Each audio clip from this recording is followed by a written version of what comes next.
బ్రిటన్లో breaking news చూస్తున్నాం. అరుణాచలంలో కార్తీక బ్రహ్మోత్సవం ప్రారంభమైంది. ధ్వజారోహణంతో ప్రారంభమైన ఈ ఉత్సవాలు 10 రోజుల పాటు జరగబోతున్నాయి. ఇవాళ సాయంత్రం అరుణాచలగిరిపై దీపాన్ని వెలిగించబోతున్నారు. సూర్యాస్త సమయం తర్వాత సాయంత్రం 6 గంటలకు భరణి దీపం నుంచి జ్యోతిని అరుణాచలం గిరిపైకి తీసుకెళ్తారు. గిరి శిఖరం వద్ద మహాదీపాన్ని వెలిగించనున్నారు. ఇక ఈ దీపం ఎన్నో మైళ్ల దూరం కనిపిస్తుందని భక్తులు చెబుతూ ఉంటారు. ఈ దీపాన్ని చూసేందుకు తెలుగు రాష్ట్రాల నుంచే కాకుండా దేశంలోని పలు ప్రాంతాల నుంచి, విదేశాల నుంచి భారీగా భక్తులు అరుణాచలం వచ్చారు. దీనికోసం ఈ ఏడాది అధికారులు ప్రత్యేక ఏర్పాట్లను కూడా పూర్తి చేశారు.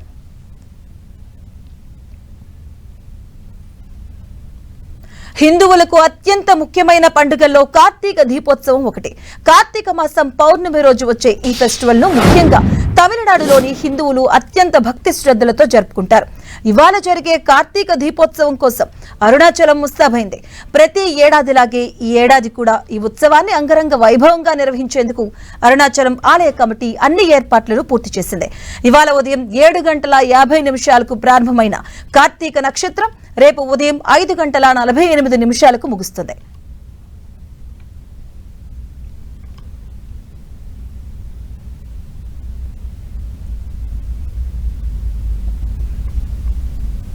అరుణాచల గిరి ప్రదక్షిణలు చేసేందుకు తెలుగు రాష్ట్రాల నుంచి భారీగా భక్తులు వెళ్తుంటారు. భక్తుల రద్దీకి అనుగుణంగా రవాణాకు ఎలాంటి ఇబ్బంది లేకుండా తమిళనాడు రవాణా శాఖ ప్రత్యేక ఏర్పాట్లను చేసింది. ఈ నెల 15 వరకు 10,000కు పైగా ప్రత్యేక బస్సులను నడపనుంది. చెన్నై నుంచి అరుణాచలానికి 1982 ప్రత్యేక బస్సులు, తమిళనాడులోని వివిధ ప్రాంతాల నుంచి 8,127 బస్సులను నడపబోతున్నారు. ఇక ముందస్తు బుకింగ్స్ కూడా అందుబాటులో ఉందని తమిళనాడు రోడ్డు రవాణా శాఖ ప్రకటించింది. ఇక రైల్వే విభాగం కూడా కాట్పాడి, విల్లుపురం, తాంబరం, తిరుచి నుంచి అరుణాచలానికి ప్రత్యేక రైళ్లను నడుపుతున్నట్లు ప్రకటించింది.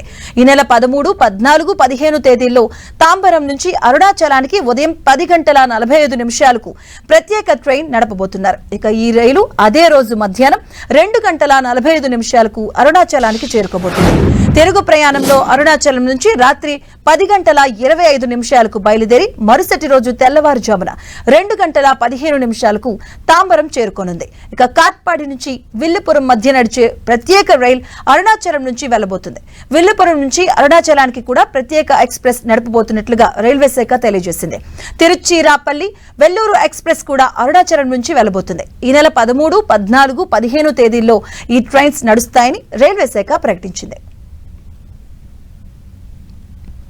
చిత్తూరు, తిరుపతి నుంచి వెళ్లే రోడ్డు మీదుగా అరుణాచలానికి వెళ్లే ఏపీఎస్ఆర్టీసీ బస్సుల కోసం 2 ప్రత్యేక బస్ స్టాండ్స్ ను ఏర్పాటు చేశాయి.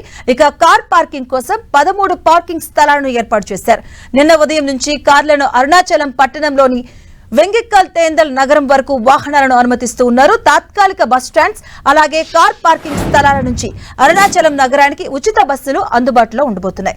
ఇక అరుణాచలం వచ్చే భక్తులకు అక్కడి అధికారులు ముఖ్య సూచనలు చేశారు. రోడ్డు పక్కన ఎలాంటి వాహనాలను నిలపరాదని, కేటాయించిన పార్కింగ్ ప్రదేశాలలో మాత్రమే పార్కింగ్ చేయాలని సూచించారు. క్యూ లైన్లను అనుసరించి ఆలయ అధికారులకు భక్తులు సహకరించాలి. భక్తులు తమ మొబైల్ ఫోన్స్, ఆభరణాలు, ఇతర విలువైన వస్తువులను జాగ్రత్తగా సంరక్షించుకోవాలి. అనుమానాస్పద వ్యక్తులు లేదా అనుమానాస్పద వస్తువులు గమనిస్తే వెంటనే సమీపంలోని పోలీసులకు సమాచారం అందించాలి. భక్తులకు ఏమైనా ఆరోగ్యపరమైన సమస్యలు ఎదురైనప్పుడు ప్రభుత్వం ఏర్పాటు చేసిన వైద్య శిబిరాల్లో వైద్యం పొందవచ్చు.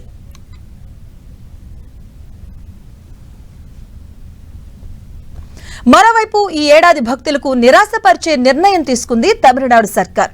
ప్రతి ఏటా అరుణాచలం కొండపైకి భక్తులను అనుమతించగా ఈసారి మాత్రం భక్తులను కొండపైకి అనుమతించడం లేదని తమిళనాడు హిందూ ధార్మిక శాఖ మంత్రి పీకే శేఖర్ బాబు తెలిపారు.